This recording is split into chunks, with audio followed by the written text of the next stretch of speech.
दोस्तों स्वागत है आज की वीडियो में।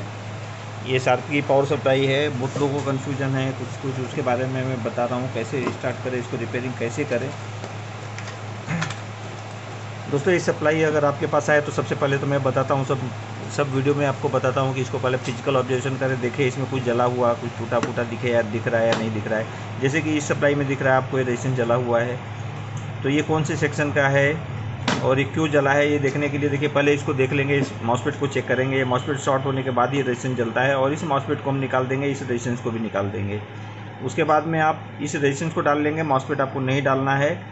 और उसके बाद में आपको चेक करना है मेन फ्यूज़ यहाँ पे ये लगा हुआ है और ये दूसरा फ्यूज़ है, ये आपके पीएफसी आउटपुट के लिए है। तो आप सबसे पहले इस फ्यूज़ को चेक कर लें। अगर ये फ्यूज़ ओके है, ओपन नहीं हुआ है, इसका मतलब खाली शॉर्टिंग यहीं पे है, यहाँ दूसरा कोई शॉर्टिंग नहीं है, तो आप मॉसफेट को निकाल देंगे और कंडेंसर के ऊपर वोल्टेज चेक करेंगे। इसको सीरीज में जोड़ लें, आप पैरेलल कभी कनेक्शन नहीं दें, सीरीज में जोड़ लें। एक 100 या 200 का बल्ब रखें और सीरीज कनेक्शन देके फिर ये कंडेंसर पे वोल्टेज चेक करें। कंडेंसर पे वोल्टेज आ रहा है, फिर ये एलईडी आपकी जल रही है नहीं है, ये देखना है। अगर एलईडी जल रही है तो इसका मतलब है कि आपका एसएमपीएस ओके है और खाली पीएफसी में प्रॉब्लम है। अगर सप्लाई नहीं बन रही है तो आपको एसएमपीएस सर्किट चेक करना है। इसके एसएमपीएस सर्किट में क्या है, ये आईसी है 6 पिन की और ये इससे कनेक्टेड मॉसफेट है। ये मॉसफेट इससे कनेक्ट है और ये 2 डायोड है सेकेंडरी में, एक 12 वोल्ट के लिए है, एक 36 वोल्ट के लिए है। और पीएफसी वोल्टेज का कनेक्शन दोस्तों यहाँ पर रहता है, यहाँ पे 380 वोल्ट आएगा जब पीएफसी आपका काम करेगा। तो जब आप इसको कनेक्ट करेंगे तो आपका सप्लाई यहाँ पे दिखा देगा। किसी किसी सप्लाई में दोस्तों वोल्टेज 3612 आपको दिखाएगा, किसी में कम दिखाएगा, किसी में ब्लिंकिंग आएगी सप्लाई में, क्योंकि आपका पीएफसी काम नहीं कर रहा है, इसलिए ऐसा प्रॉब्लम आएगा। उसके बाद आपको पीएफसी के सर्किट को रिपेयर करना है। तो पीएफसी सर्किट के लिए रिपेयरिंग करने के लिए आपको सबसे पहले चेक करना है ड्राइव वोल्टेज। जो मॉसफेट हमने निकाला है, अभी जो मॉसफेट हम निकाल देंगे यहाँ का पीएफसी का और यहाँ रजिस्टेंस डाल लेंगे।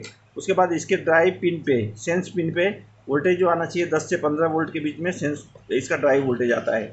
अगर वो आ रहा है तो आपको मॉसफेट डाल के आप देख सकते हैं। अगर नहीं ड्राइव आ रहा है तो आपको ये आईसी के सर्किट में चेक करना है।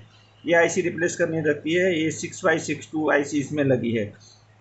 उसके बाद में आगे का जो सर्किट है देखिए, यहाँ एक रेजिस्टेंस लगा है, एक डायोड लगा है और यहाँ पे एक ट्रांजिस्टर रहता है जो कि शॉर्ट किया हुआ है। देखिए ये ट्रांजिस्टर नहीं मिलता है या नंबर सेम नहीं मिलता है तो हम क्या करते हैं, इसको शॉर्ट कर देते हैं। इससे सामने के 2 पिन को शॉर्ट करते हैं, साइड का जो एक पिन रहता है उसको छोड़ देते हैं। और ये ड्राइव देखिए आता कहाँ से है, तो यहाँ पे देखिए एक डॉट बना हुआ है, ये जंप करके आईसी के किसी पिन से आएगा। डाटा में आप देख सकते हैं कि किस पिन से आ रहा है। अगर इस आईसी को सप्लाई नहीं आ रहा है तो यहाँ एक ट्रांजिस्टर लगा हुआ है, यहाँ जीना डायोड लगा है, इसको आपको चेक करना है। ये बहुत ही इंपॉर्टेंट कंपोनेंट्स है, इनको चेक करना बहुत ज़रूरी है। Between gate and IC gate and MOSFET gate pin और सेंस पिन, ये दोनों के बीच के जितने भी कंपोनेंट्स हैं आपको चेक करने हैं। ये डायोड भी ख़राब होता है, ट्रांजिस्टर भी ख़राब होता है और ये रेजिस्टेंस भी जलते हैं। कभी मॉसफेट शॉर्टिंग होती है तो मॉसफेट के शॉर्ट होने के कारण ये रेजिस्टेंस भी जलते हैं। एक रेजिस्टेंस जो रहता है सेंस पिन से 10K का ग्राउंड रहता है और वहाँ से लो वैल्यू के रेजिस्टेंस के थ्रू सेंस का जो आउटपुट है आईसी का वो इनपुट पे आता है।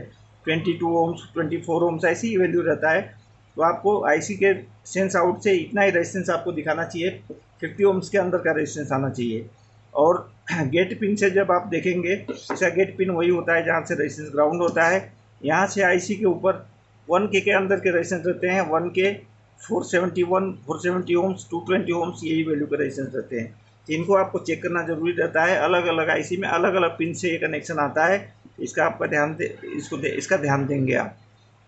इस तरह से पीएफसी आप रिपेयर करेंगे।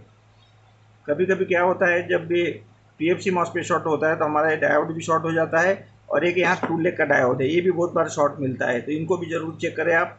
अगर आपके पावर सप्लाई में शॉर्टिंग है तो आपको पता चल जाएगा जब सीरीज में लगाएंगे तो, और कंडेंसर पे वोल्टेज नहीं बनेगा। तो आपको ये डायोड चेक करना है दोनों, और शॉर्टिंग को दूर करके फिर आगे के वोल्टेज चेक करने हैं। इस तरह से आपको रिपेयरिंग चालू करनी है। शुरुआत इस तरह से करनी पड़ती है, फिर आप आगे स्टेप बाय स्टेप बढ़ें और आराम से रिपेयरिंग कर सकते हैं। आज के वीडियो में इतना ही। मेरे चैनल को सब्सक्राइब कीजिए, लाइक कीजिए, शेयर कीजिए। धन्यवाद।